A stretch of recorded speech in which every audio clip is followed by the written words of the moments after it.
SSC পরীক্ষার্থী 2026 হাজির হয়েছি তোমাদের বাংলা প্রথম পত্রের 100% কমন সাজেশন নিয়ে, যেটা সকল বোর্ডের শিক্ষার্থীদের জন্য।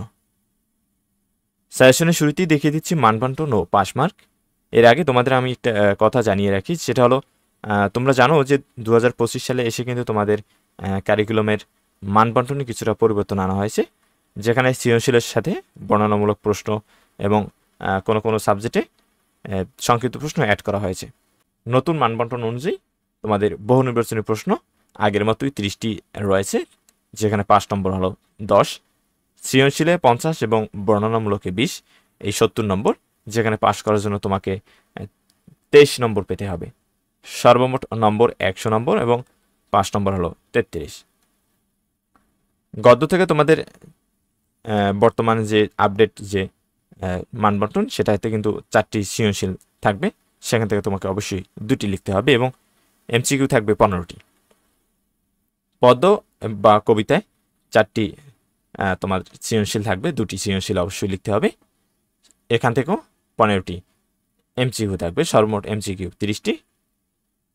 এরপরে যে কোনো বিভাগ থেকে বা যে কোনো টপিক্স থেকে, এই গদ্য বা পদ্য থেকে তোমাকে আরও একটি প্রশ্ন লিখতে হবে, অর্থাৎ মোট তোমাকে 5টি প্রশ্নের অ্যান্সার করতে হবে।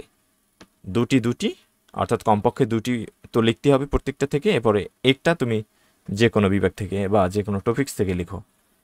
তাহলে সর্বমোট প্রশ্ন থাকবে 8টি এবং সর্বমোট তোমাকে অ্যান্সার করতে হবে 5টি। সহপাঠ থেকে তোমাকে বর্ণনামূলক প্রশ্ন দেওয়া হবে। সহপাঠে তোমাদের একটি মাত্র উপন্যাস রয়েছে, সেই উপন্যাস থেকে 2টি মোট 4টি প্রশ্ন থাকবে, তোমাকে 2টি প্রশ্নের অ্যান্সার করতে হবে। তোমরা যারা 26 সালে পরীক্ষা দিবে, বর্তমানে যারা 10ম শ্রেণীতে রয়েছে, তোমাদের শর্ট সিলেবাসে গদ্য রয়েছে 9টি এবং পদ্য রয়েছে 8টি। গদ্যগুলো হলো সুবা বইপড়া, নিমগাছ, প্রতুপকার, 21-এর গল্প, মাটির ভেপু, মানুষ মোহাম্মদ সাল্লাল্লাহু আলাইহি সাল্লাম, শিক্ষা ও মনুষ্যত্ব, প্রবাস বন্ধু। পদ্যসমূহ হলো জীবন বিনিময়, উমর ফারুক, বৃষ্টি, কপোতাক্ষ নদ, সেই দিন এই মাঠ, বসেক, আমি কোনো আগন্তুক নই, তোমাকে পাওয়ার জন্য হয়ে স্বাধীনতা। এবং সহপাঠ থেকে তোমাদের একটি মাত্র উপন্যাস দেওয়া হয়েছে, সেটা হলো 1971। তোমরা এই বিষয়গুলো জেনে তারপরে পড়াশোনা শুরু করবে বা পড়বে। তোমরা তোমাদের এটা সিলেবাস কিন্তু আমি সরাসরি এখানে দিয়ে দিয়েছি, তোমরা এটা দেখে তোমাদের বইয়ে দাগিয়ে রাখতে পারো, পরবর্তীতে তোমাদের কাজে আসবে। এবারে চলে যাচ্ছি তোমাদের যে মূল যে সাজেশনটিতে পরীক্ষার জন্য গুরুত্বপূর্ণ টপিকস গদ্য। এখানে আমি তোমাদের 5টি গদ্য দিয়েছি। এই 5টি গদ্য যদি তোমরা সঠিকভাবে চর্চা করো বা সঠিকভাবে পড়ো, তাহলে তোমরা এর ভিতর থেকে 3 থেকে 4টি সৃজনশীল অনায়াসে কমন পেয়ে যাবে। সেক্ষেত্রে অবশ্যই তোমাকে এখানে যে আমি যে বিষয়গুলো দিয়েছি, মাত্র 5টি টপিক্স, এই 5টি টপিক্সে যে মূল বইটি রয়েছে, মূল বইটি খুঁটিনাটি যা রয়েছে খুব সূক্ষ্মভাবে বা খুব মনোযোগ সহকারে পড়তে হবে। এরপরে এই যে 5টি বিষয়ের যে পিছনে যে বোর্ড প্রশ্নগুলো রয়েছে, বিগত সালের যে এমসিকিউগুলো রয়েছে, সিকিউগুলো রয়েছে, তোমরা সেগুলো চর্চা করবে। ইনশাল্লাহ দেখবে তোমরা এর ভিতর থেকে 100% কমন পেয়ে গেছো।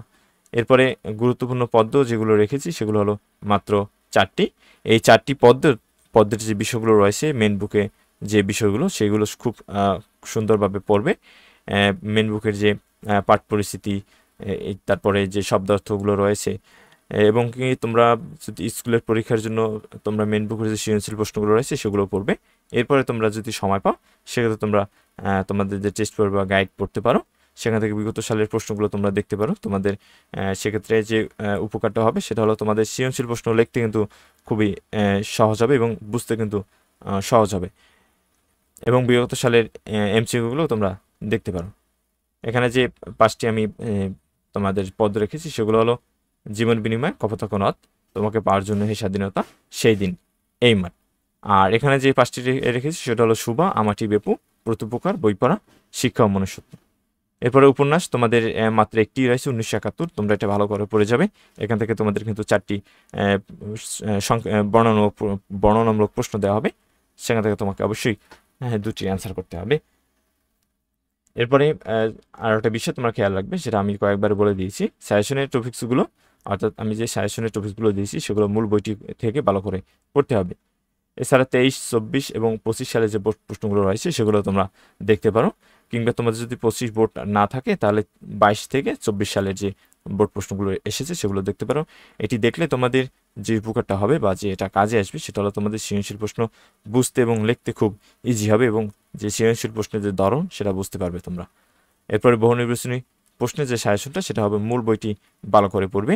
বিগত সালের এমসিকিউগুলো বিশেষ করে 22, 23, 24, 25 এগুলো পড়তে পারো। তোমাদের যে টেস্ট সাপ্লিমেন্ট থাকে সেখান থেকে টপ 10 কলেজের টপ 10 স্কুলের যে এমসিকিউগুলো সেগুলো দেখতে পারো। অবশ্যই পড়বে, সেটা হলো শব্দার্থ ও পাঠ পরিস্থিতিগুলো পড়বে। এগুলো পড়লে তোমরা তোমাদের যে পাঠ রয়েছে সেই পাঠ সম্পর্কে কিন্তু একটা ধারণা চলে আসবে।